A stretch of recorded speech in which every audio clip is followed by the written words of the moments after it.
Hey there folks, Wrel here. More and more titles seem to be pointing toward loot crates as their main source of revenue. It's kinda crazy to think that games can be financially successful when you strip so much control from the player. Then again, I found myself dumping $40 into the Overwatch Summer Olympics crates because I wanted some of the skins which couldn't be bought with the standard in-game currency. The downsides of a random loot system seem pretty obvious, so today I thought we'd outline some of the more beneficial aspects of loot crates, which, for whatever reason, don't feel quite as direct. Traditionally, games with microtransactions would aim to milk you on stuff that causes such an inconvenience that it would make more sense to just throw money at the problem rather than slog through the grind. A recent example, though probably not all that extreme, is Pokemon Go's Pokeballs. If you don't have Pokestops nearby, then you'll want to buy Pokeballs so that you can continue to play. The closest cluster of Pokestops from me, for example, is about a 20-minute drive up to the university campus. For a lot of people, that would be a pretty decent inconvenience. Another example of inconvenience would be weapons in PlanetSide 2. For many players, grinding out certs isn't the easiest thing in the world, so buying that new weapon you want is much easier than having to save up. Usually, the inconvenience will ramp up as you become more invested in your character or in the game, which furthers the desire for purchase. PlanetSide 2 actually has an inverse relationship in this way, as certs become easier to get as you progress. That's probably a topic for another time, but you see this common thread in basically any form of progression. And the gray area is created by just how much the developers are willing to inconvenience their player base in order to encourage a purchase. Now when you bring in loot crates do a number of things for the player. First is that they act as a form of progression. I'd call it quasi-progression because it's more about collecting stuff than the traditional vertical progression reserved by a leveling system, and usually those sorts of systems operate in tandem with loot crates. A good example being Black Ops 3. You can still unlock and level up and get better equipment, but cosmetics and quirky weapons are hidden away in crates. Second thing is that they act as an incentive to continue playing. Many titles offer a form of in-game currency that you can earn over time, which can then be used to buy loot crates. Other games give out loot crates periodically as player milestones, like when they reach a new level. So the fact that there's a loot crate waiting for you after your next 10 wins or the next level gained increases a player's motivation to pursue those goals. Black Ops 3 and Overwatch are both good examples of games that do this.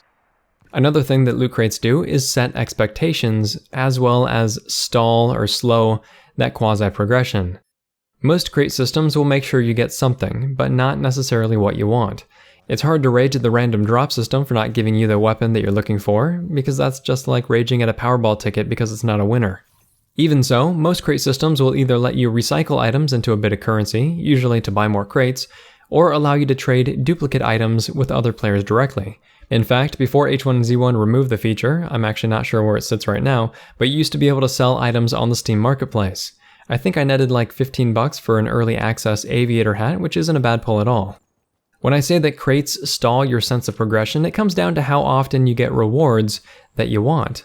When you start out, you haven't unlocked anything, so whatever you get is good. Then as you unlock more items and more items and more items, you get more and more duplicates as well. Most games with loot systems now have rarities, which is the justification for basically being able to fill crates full of items that you probably don't want, but also don't have yet. Example, in Black Ops 3, you get calling cards, and there are over 100 different ones. But do you really want them? No, probably not. You want the weapons, or you want the attachments, or you want the taunts, or the animated weapon skins. But by making all of those things rare, or legendary, you can still give the player a significant number of items per crate. 3 for Black Ops, 5 for Overwatch, while only giving them maybe one thing that they actually want. So this helps slow or stall the sense of progression for a player, but it does so in a way that they can't be overly upset with you because the expectations are already set. Another way to look at this is that when you add new content, like new weapons in Black Ops 3, you can call that out publicly and say, hey, look at all this new stuff that we added, which is great for retention, it's great from a marketing standpoint, but you're also increasing the overall size of the item pool at the same time. And an increased number of items to pick means that you further reduce the chance of getting those new items. This helps give developers more time to create new items and beef out the next update, and then the cycle kind of continues. Of course, when the community grows older, players will eventually start owning too much of the older stuff and not enough of the new stuff. And despite being able to recycle duplicates for currency, enthusiasm can die out. But there are ways around that. Games like CSGO and H1Z1 can make new crates that only hands out specific item sets. In Black Ops 3, there are occasionally special crates that pop up with a 100% chance to get a taunt or 100% chance to get a weapon, and there are special event crates as well, as shown by games like Overwatch. A couple of things I think loot crates in games absolutely need to have nowadays to be successful are as follows. Rarity is one. I know that seems like maybe not so much a big deal, but like we mentioned earlier, it allows developers to adjust the density of loot. That takes more development time, like making a really good skin or a taunt or a new model, but it also gives players a warm and fuzzy feeling when they own something special and then can show it off in game. Another important thing is the ability to recycle unwanted items. Again, we mentioned this before, but whether that means recycling multiple items into a new item, or just being able to scrap them for currency, it's good for a player to feel as if they're gaining something when they end up with things that they don't necessarily want, or at the very least have duplicates of. Lastly, you need items that people actually have a strong desire to own, and this is, in my opinion, one of the main places where the implant system failed in PlanetSide 2. No one said to themselves, oh man, I really need that regeneration tier 4 implant, because the lower tier versions were not only easy to access, but they were also good enough. Despite the other hangups with the system, I think that there would have been a much different reaction if the benefits you gained were more compelling. Those three are the big ones, I think: rarity, recycle, and compelling items. The compelling stuff can be mixed in with the trashy stuff, but you need to have something that people actually want. Go figure. It should be noted that I'm actually not a fan of loot crates in games, because I'd rather be able to purchase exactly what I want, as I'm sure most players would.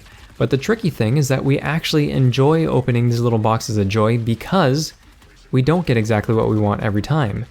In behavioral psychology, I believe you'd call it a variable ratio schedule of reinforcement. Variable ratio meaning an average percentage of randomness, and reinforcement being you getting the thing that you actually want.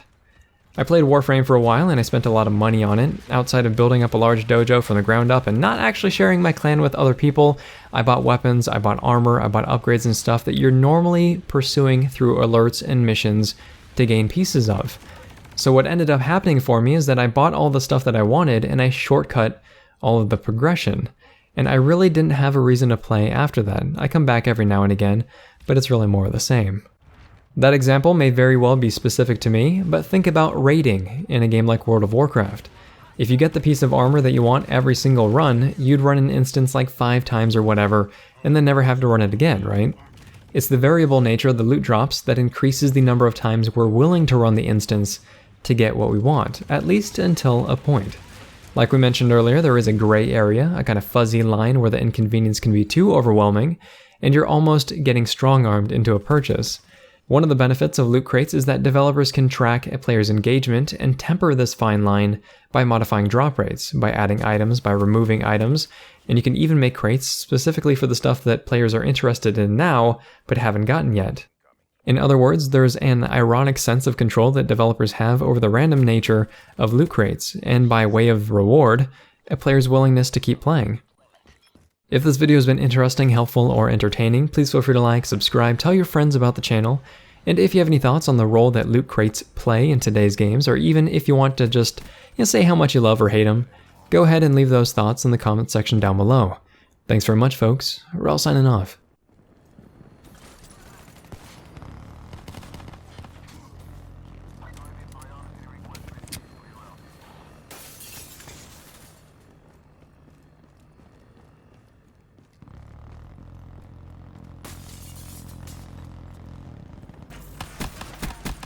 She's dead.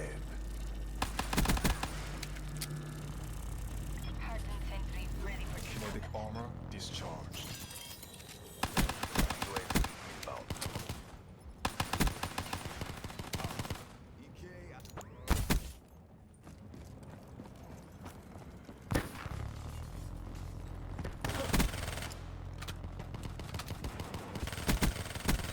Glitch state stored.